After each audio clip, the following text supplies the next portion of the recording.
Donc voilà, troisième vidéo que je viens de vous lire.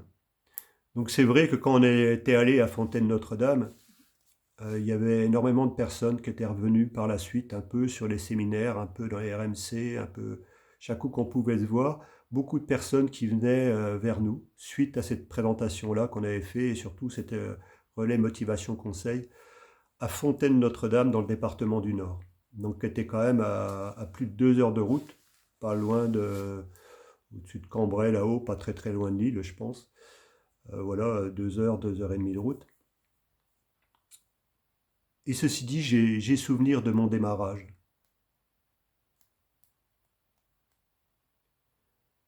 On avait déjà, par rapport à la première activité que j'avais fait avec le GEPM de fin 1991 à août 1995, parce que quand on est revenu, tout était fini. Je vais vous raconter un peu comment s'est passé mon démarrage. Je vous avais parlé qu'un jour, on avait fait une présentation chez nous en décembre. Joël était là et Christian Berg était venu faire la présentation. Et en fait, la maison était archi pleine, puisqu'on était 33 personnes présentes, et sur 33 personnes présentes, 29 personnes avaient été invitées, il n'y en avait qu'une qui n'était pas venue. Donc une réussite de 29 sur 30. Donc je pouvais être fier de moi. À ce moment-là, j'étais vraiment content de moi. Et quand on voit comment ça s'est passé Joël, qui eux n'arrivaient pas à inviter, je ne crois pas qu'il y a beaucoup de personnes qui ont été capables de faire ça. Je m'adresse aussi à Steve et Justine. Est-ce que vous connaissez beaucoup de personnes qui ont été capables de mettre 29 personnes dans leur maison sur 30 invités? Et, et j'ai souvenir de ça. Et je mets au défi de Nistor de me dire où il en est par rapport à tout ça, ses invités, depuis qu'il a recommencé avec Akeo. Est-ce qu'il a été capable de faire des choses comme ça? C'était quand même une fierté de ma part d'avoir pu, par rapport à Christian Berg, amener autant de monde dans la maison. Et je m'étais engagé et c'était hors de question qu'il n'y ait personne. Ceci dit, rapidement, j'ai vu que ça ne sonnait pas juste. J'ai emmené beaucoup de jeunes au niveau du foot. Beaucoup de jeunes m'ont fait confiance. Et à un moment, en démarrant ce type d'activité-là, je pense que je les ai trahis. En démarrant ce type d'activité-là, je pense que je les ai trahis. J'ai perdu pour certains leur confiance. Et alors que tout ce que j'avais monté au niveau du foot, au niveau du club de Busancy, et je ne sais plus combien de jeunes j'avais fait aller à Sedan, c'est vraiment des très bons souvenirs pour beaucoup qu'ils ont gardé, dont un de mes fils et le troisième. Et celui qui avait le plus réussi, c'était quand même mon aîné, parce qu'il avait joué en jeunes nationaux. Donc c'était une fierté pour moi d'avoir démarré cette activité-là, mais rapidement, j'ai senti que ça collait pas. Donc aussi, si vous voulez, à ce moment-là, j'avais aussi beaucoup de réussite dans les gîtes. Et ça faisait de l'ombre. Ça faisait de l'ombre à Joël et Myriam. Pourquoi, j'en sais rien. En tout cas, ça les gênait. Qu'on ait autant de réussite dans le tourisme et qu'on mette ça en avant aussi, ben, pour nous, c'était légitime parce que c'était la première activité qui nous avait permis, et surtout le voyage en 1995, qui nous avait permis de démarrer cette activité-là avec des espaces piscines privatifs et tout de suite une belle réussite. Et aujourd'hui, la fierté, c'est de pouvoir faire venir dans notre région entre 7 et 10 000 personnes par an. Donc c'est pas anodin, c'est sur 4 gîtes, c'est énorme. C'est énorme. Donc c'était une très belle réussite. Et on avait tout qui nous réussissait. Mais à un moment donné, il y a eu une rencontre avec une personne qui a commencé à poser problème. Et quand petit à petit on a pris nos distances parce qu'on voyait qu'il y a quelque chose qui ne collait pas, en fait, toute notre réussite qu'on avait s'est trouvée bloquée, s'est trouvée coincée. Pourquoi, j'en sais rien. Mais en tout cas, c'était clair et net, c'était très, très, très flagrant. Et ça a commencé à me poser problème. Moi, j'avais emmené énormément de personnes dans ce type d'activité-là. Et j'étais plus du tout en résonance. Je sentais qu'il y avait de la manipulation. Puisque ce que moi, j'avais été capable de faire, aujourd'hui dans le réseau, combien de personnes avaient été capables d'amener autant de personnes dans maison sur des invitations pour découvrir le concept.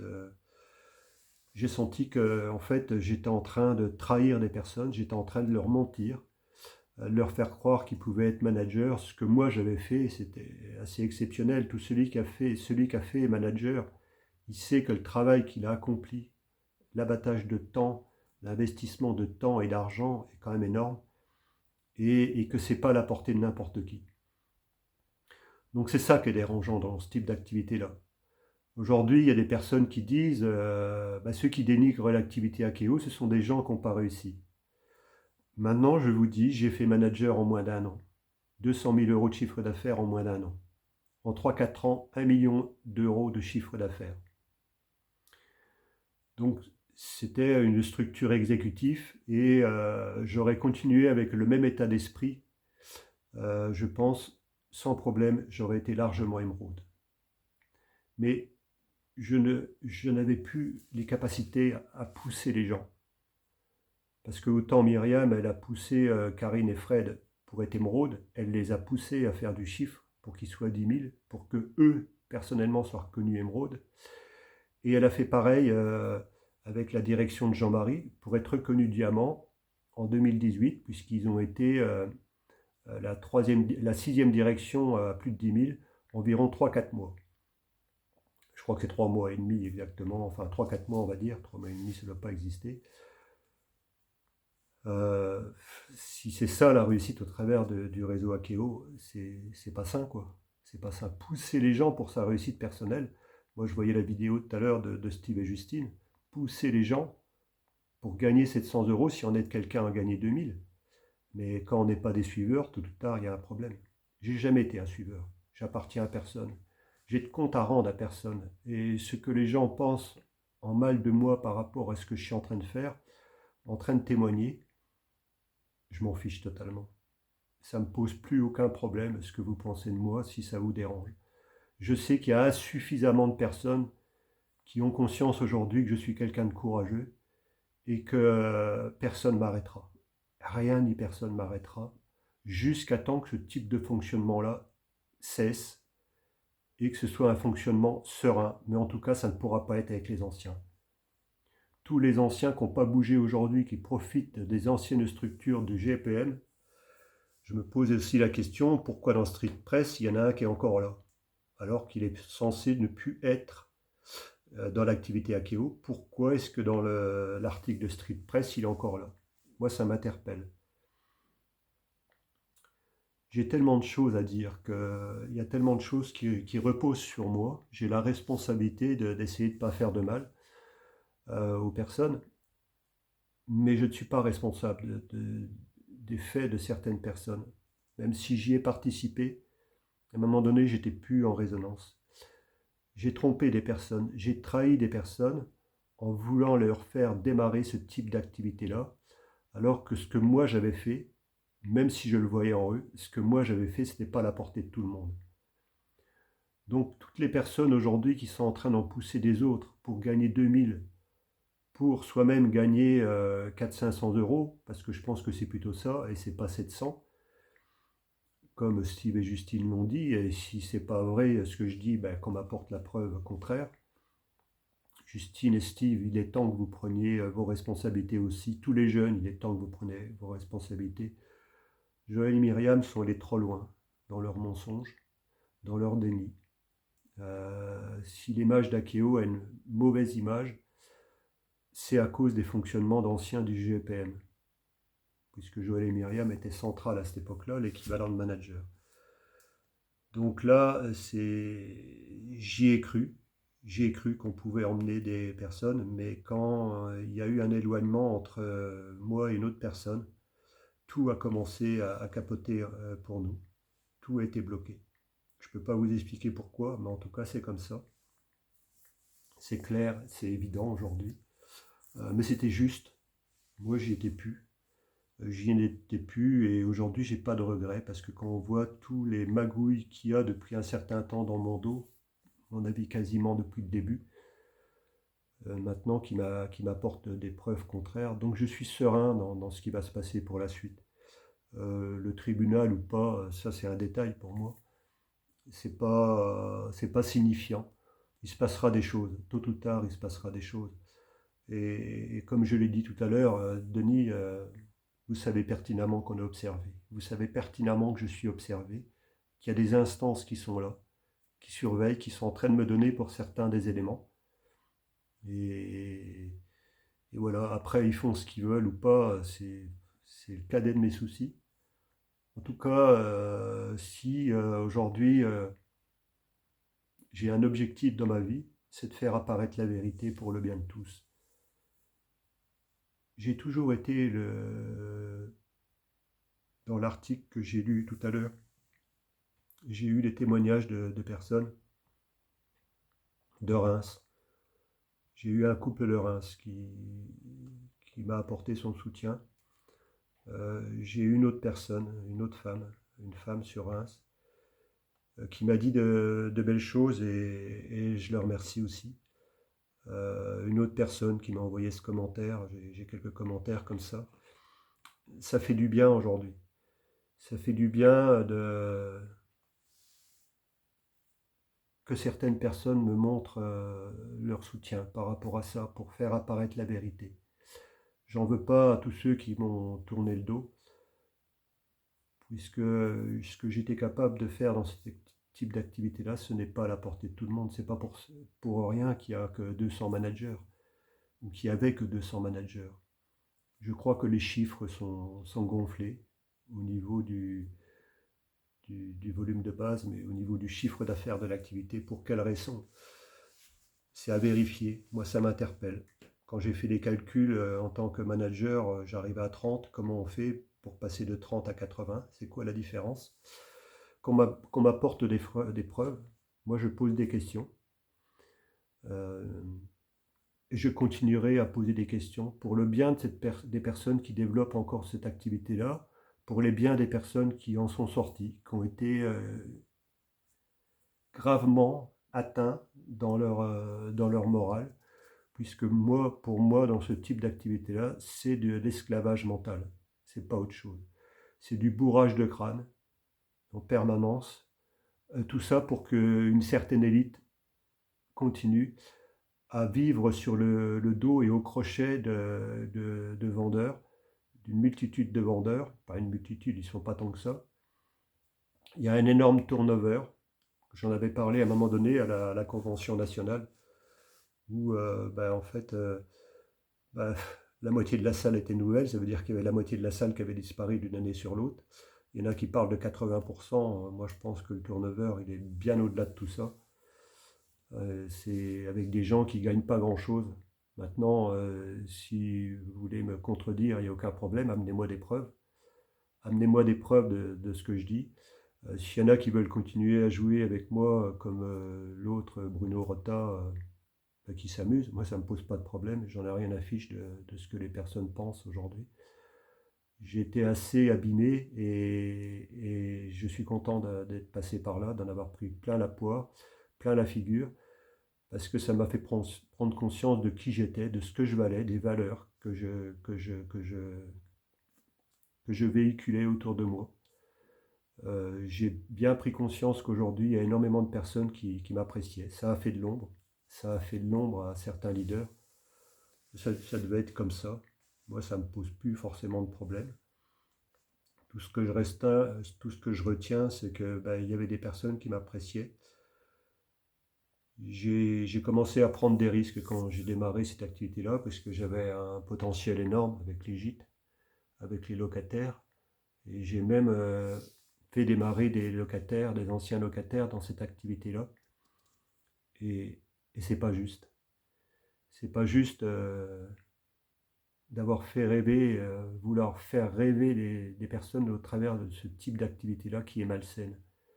Les gens ne sont pas libres. En démarrant cette activité-là, on est pris au piège. Donc on n'est pas libre. On n'est pas libre. Donc dites-vous bien, tous ceux qui me regardent, tous ceux qui m'appréciaient, tous ceux qui connaissent les valeurs que j'avais en tant que leadership, et ça c'était du vrai leadership, c'était pas du leadership créé d'une ancienne vie, puisque j'avais été capable de redémarrer à zéro, et je vais arrêter de me faire des fleurs, mais de temps en temps ça fait plaisir quand on peut compter sur personne, ou très peu, ou tout du moins sur les doigts d'une main. Je suis fier aujourd'hui de qui je suis. Je suis fier aussi de ce qu'ont réalisé certaines personnes. Je félicite aussi des personnes qui m'ont apporté leur soutien, qui ont dit des mots de sympathie sur moi, qui sont venus vers nous, qui nous ont encouragés, voilà, même s'ils ne savaient pas tout ce qui était en train de se passer dans notre dos. Donc je ne connais pas l'avenir, mais il y a une chose est sûre, c'est que vous pouvez faire ce que vous voulez. Vous ne m'arrêterez pas, vous ne m'empêcherez pas de parler. Tant que le réseau ne vous mettra pas à pied, ne vous destituera pas de vos fonctions qui sont usurpées, qui sont illusoires, qui sont malvenues. Vous êtes des personnes malveillantes. Votre fonctionnement est malveillant, pardon. Je ne crois pas, vous êtes peut-être des personnes malveillantes, mais vous ne changerez pas d'avis. Mais en tout cas, c'est votre fonctionnement qui est malveillant. Au détriment à tout prix de votre réussite, de faire croire que je ne suis même pas sûr que André-Pierre Alexandre soit vraiment diamant. Et qui m'apporte les preuves aujourd'hui qu'il a bien 6 directions à plus de 10 000. Il y en a combien qui sont dans ce cas-là, qui font croire qu'ils sont, mais qui ne sont pas? Il y a combien de personnes qui s'accrochent à quelques personnes de leur réseau, qui renouvellent d'une année sur l'autre et qui sont prêts à fermer leurs yeux indéfiniment sur tous les agissements qui vont mal. Si la mauvaise image d'Akeo continue, c'est parce que vous ne faites rien. C'est parce que vous ne faites rien pour que cela change. Très peu de personnes aujourd'hui partagent ces vidéos-là, alors que ça pourrait être d'un grand secours à beaucoup de personnes. Vous avez cherché à m'isoler. J'ai jamais été aussi fort depuis que je suis tout seul. Je dépends de personne, j'ai de compte à rendre à personne. Donc aujourd'hui, votre loi du silence, continuez, il n'y a aucun problème. Mais ça va vous péter à la figure tôt ou tard. C'est plus qu'une question de temps, je vous l'ai déjà dit. Le temps que ça mettra, mais ça vous pètera à la figure un de ces jours. J'ai pas de rancœur, j'ai seulement décidé que ce fonctionnement malsain au travers de l'activité cesse pour le bien des personnes qui développent cette activité-là et pour les biens des personnes qui sont en dehors de cette activité-là, qui ont laissé les plumes, qui ont mis de côté toute une partie de leur famille, qui ont mis toute une partie de... J'ai pris des risques en démarrant cette activité-là, en invitant des personnes du réseau de clientèle des gîtes, et j'aurais pu tout perdre. Ce que vous avez fait, le fait de démarrer cette activité-là m'a fait prendre des risques au niveau des gîtes, puisque je donnais des fois par moment plus de 150 heures par mois, et c'était plus de 200 000 km en 8 ans. Il y a combien de personnes qu'on en fait autant? Et après, vous êtes en train de vouloir me reprocher parce que je faisais rien. Mais Francine, tu vas commencer à te mêler de ce qui te regarde, une bonne fois pour toutes, et tu vas commencer aujourd'hui à venir présenter des excuses à des personnes comme moi et à d'autres pour les faits malveillants que tu as faits. Et je t'invite à venir au tribunal le 8 mars, ou quelque chose comme ça, et au mois de juin, et te mettre à côté des juges, et de venir porter les accusations à côté d'eux, puisque tu te prends pour un tribunal et un juge. Donc c'est stop, on n'est plus dans le monde des bisounours. C'est à un moment donné, les personnes qui ont un fonctionnement malsain, comme André-Pierre, ou Joël et Myriam, ou d'autres, qui n'ont pas une belle attitude, c'est arrêtez vos salades, arrêtez votre déni. Et les personnes qui regardent ces vidéos-là, qui ne font rien, ça ne changera pas la mauvaise image d'Akeo tant que vous ne lèverez pas le petit doigt. Donc, je vais en rester là. Pour aujourd'hui, je ne sais pas si je vais refaire une vidéo dans la foulée, mais je vais en rester là.